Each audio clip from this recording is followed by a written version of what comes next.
Ridiculous report from some lobby group yesterday saying price of food will go up. It'll go down. Our food bills would be lower. Our energy costs would be lower. Our tax bills would be lower. UK housing sector is completely and utterly fucked. Britain's economy is under incredible strain. The most important thing to say tonight is that this is not an end, but a beginning. Close your eyes. Imagine two Britons. In one, a 70-year-old retiree sips tea in her Spanish villa, bought in 1995 for £50,000. In the other, a 22-year-old graduate stares at a rejection email from a Berlin startup. UK citizens now require a sponsored visa. This is not fiction. This is Brexit's generational theft, where one generation's nostalgia became another's prison. Over the next 10 minutes or so, we will expose how 52% of those over 65 traded your freedom for slogans, red buses, and a myth called sovereignty. Brexit was sold as liberation. For whom? Let's dissect the lies. 350 million per week for the NHS. Post-Brexit, NHS waiting lists hit 7.8 million, with 12,000 EU nurses gone. Protect British jobs, wages stagnated, while EU migration was replaced by 330,000 non-EU workers under exploitative visas. Global Britain. UK trade intensity fell 15% versus G7 peers, while London lost 40,000 finance jobs to Paris and Dublin. For boomers, Brexit was never about economics. It was a cultural reset, a last stand against a world that left their 1980s ideals behind. This is England now. We got our country back. 68% of Leave voters over 65 linked Brexit to preserving British identity. Code for closed borders, rigid traditions, and a rose-tinted past where a factory job bought a 3-bed home. Brexit's cruelest twist? The NHS, a Leave campaign poster child, now recruits nurses from Nigeria and India to replace 12,000 departed EU staff. Meet Dr. Amara Khan, 28. In Denmark, I'd earn double, work 35-hour weeks, and get free Danish lessons. Here, I cover 4 wards alone, drowning in overtime just to keep the NHS afloat. But the irony doesn't stop there. The same boomers who voted to curb immigration now beg for foreign caregivers to wipe their brows. Imagine voting to take back control, only to rely on Nigerian nurses to change your bedpan. It's like setting your house on fire and then complaining there's no one to put it out. And here's the kicker. While the NHS hemorrhages staff, private healthcare booms.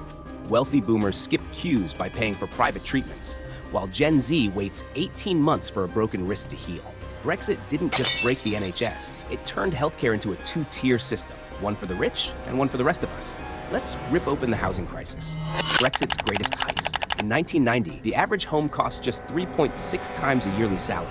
Today, 9.1 times. Why? Brexit didn't just break the system, it lit a match to a housing Ponzi scheme. Here's how it worked. Before Brexit, 28% of United Kingdom construction workers were European Union migrants. They built homes fast and cheap. After Brexit, labor shortages left 150,000 homes unfinished every year. Fewer homes built means prices skyrocket, and boomers' property portfolios balloon. But the scam gets worse. Boomers now rent spare rooms on Airbnb for £200 a night, tax-free, while millennials cough up 60% of their income for moldy flats. Imagine paying £1,500 a month to live in a damp shoebox while your landlord vacations in Marbella off your rent. The result? 75% of boomers own their homes outright. 89% of those under 35 are trapped in rentals. The Resolution Foundation confirms boomers hold 45% of all United Kingdom wealth, while millennials have a pitiful 8%. Brexit didn't protect the housing market, it rigged it. It created a caste system where your landlord isn't just your boss, they're your overlord. Let's be crystal clear. This isn't bad luck. This isn't a rough patch. This is systemic sabotage, a deliberate dismantling of the very systems that once gave young people a fighting chance. Brexit didn't just nick your job prospects. It dropped a nuclear warhead on entire industries, leaving craters where careers and innovation used to thrive. Take the creative sector, the heartbeat of UK culture. Pre-Brexit, EU grants poured £500 million a year into British film, music, and art. London was Europe's Hollywood, hosting Netflix shoots and Beyoncé tours. Post-Brexit, £2.1 billion in funding vanished overnight. Now, indie filmmakers crowdfund just to finish documentaries. Musicians cancel EU tours because hauling gear across borders requires carnets, customs paperwork so confusing that even a pro would give up. But the carnage doesn't stop there. The tech sector, once booming with Silicon Roundabout startups, is now a ghost town. Why? Brexit slammed shut the talent pipeline. Before, a Polish coder or Italian AI whiz could move to London with a suitcase and a dream. Now, visas cost £12,000 per employee, and the Home Office takes 12 weeks to rubber stamp them. Result? 1 in 3 UK tech firms relocated to Lisbon or Berlin, where EU talent flows freely. And let's not forget the farmers. They are Brexit's unwitting fall guys. The Leave campaign sold them fairy tales of liberation from European Union regulations. The trade in the local markets has just been hit by a rock. We're probably £15–20 per lamb down. The reality is this: £60 million in new tariffs to sell lamb to France. Delays at Dover mean that 40% of perishable exports rot in trucks. Meanwhile, Dutch farmers still in the European Union laugh all the way to the bank, snatching UK market share with cheaper, faster goods. Here's the kicker: the same politicians who promised sunlit uplands now shrug and say whoops, while signing £1.3 billion in emergency subsidies to keep farms afloat. Translation: taxpayers, mostly Gen Z, are footing the bill for Brexit's lies. But the sabotage runs deeper. Brexit didn't just kill jobs, it killed ambition. Imagine you are a 24-year-old graphic designer in Glasgow. Before Brexit, you could have freelanced for clients in Milan, Paris, and Frankfurt with no visa headaches and no currency fees. Now you are stuck competing with 500 applicants for a £22,000 gig that requires 5 years of experience. Or picture a Welsh farmer's son, 19, inheriting a family business drowning in £200,000 of debt because Brexit tariffs priced them out of Europe. His choices are to sell the land to a supermarket chain or join the 62% of young farmers quitting agriculture by the age of 30. This is not incompetence. This is generational arson. It is a system where boomers torch bridges to the future and then charge Gen Z tolls to cross the rubble. They call it sovereignty. We call it theft. Now, let's discuss the cost of living crisis, a situation created by Brexit's designers and approved by their supporters. Any sort of rise in prices is going to affect many people.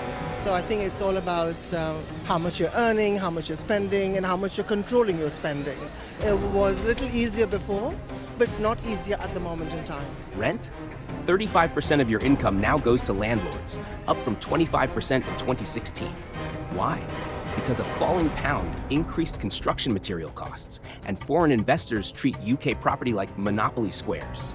Investors who are looking long term, not at the next 18 months, are still investing in the UK. Food prices, 22% higher since 2020, with a loaf of bread, now £1.50, and cheese is now a luxury item. But sure, let's blame avocado toast for millennials' poverty. Inflation hit 9.1% in 2023, nearly double the Eurozone's rate, because Brexit added tariffs, border delays, and labor shortages to global supply shocks. Home ownership? Retirement? Forget it. Your future was sacrificed to support boomer property portfolios and exclusionary myths about securing borders. Now, let's shift our gaze to how the rest of the world recovered while Britain fell behind. While the EU rebuilt with €750 billion in recovery funds and unity, Britain's go-it-alone arrogance left us gasping. The UK's Boris Johnson said a deal for the split was beginning to emerge. Yes, there is a good chance of a deal. Yes, I can see the shape of it. Germany and France grew 1.5 to 2% in 2023. The UK, a humiliating 0.8%, dead last in the G7, trailing behind countries still rebuilding from actual wars. Manufacturing? £15 billion in lost EU trade since 2021, thanks to a regulatory maze designed by clueless politicians. Tourism? Visits to the UK are 27% below pre-pandemic levels, while Spain and Italy bask in record crowds. Brexit didn't unshackle us, it chained us to a sinking ship while the EU sailed on. Britain's economy is under incredible strain. Let's get real and cut through the bullshit, a generational heist. Brexit wasn't just a political blunder. It was a calculated middle finger to millennials and Gen Z, orchestrated by a generation clinging to imperial nostalgia while burning the future to keep their own comforts warm. The most important thing to say tonight is that this is not an end, but a beginning. They sold us lies about sovereignty and prosperity, but here's the raw, unfiltered truth. Brexit gutted opportunity, exploded inequality, and left young people stranded in a wasteland of broken promises. This isn't taking back control. It's a daylight robbery, and we're the ones paying the price. And here's the final blow. Brexit's architects are still lying. They'll blame COVID, Ukraine, or the woke mob for this mess. But don't be fooled. This is a generational betrayal, a pyramid scheme where boomers cashed in their nostalgia coupons and left us holding the bill. They got cheap homes, free university, and fat pensions. We get gig economy serfdom, student debt, and a passport that's now a prison sentence. The EU's youth, they're studying in Berlin, working in Barcelona, retiring in Lisbon. Our youth, stuck in damp flats, rationing pasta, and praying their Deliveroo account doesn't get suspended. So where does this leave us? In a challenging chapter of history, yes, but not a hopeless one. Change rarely happens overnight, but it does happen when people decide to rewrite. If you're watching this and one day step into a role where you can shape policy, whether as a leader, entrepreneur, or community organizer, carry this lesson forward. Build bridges, not walls. Prioritize fairness over nostalgia. And if the chance comes to mend ties with Europe, take it. Let's leave the next generation a world more open than the one we inherited. Not into politics? That's okay. Share this video with someone who is. Forward it to a friend studying economics, a cousin working abroad, or even your local MP. Awareness is the first step to action. And to those already in positions of power, we're counting on you to listen, break the cycle, invest in affordable homes, education, and green jobs. Prove that democracy isn't just about who shouts loudest, it's about who builds smarter. This is Rugged Royal. Stay curious, stay kind, and when your moment comes to lead, stay rugged. If you believe in a fairer future, hit like, subscribe, and pass this on. Together, we'll turn the page.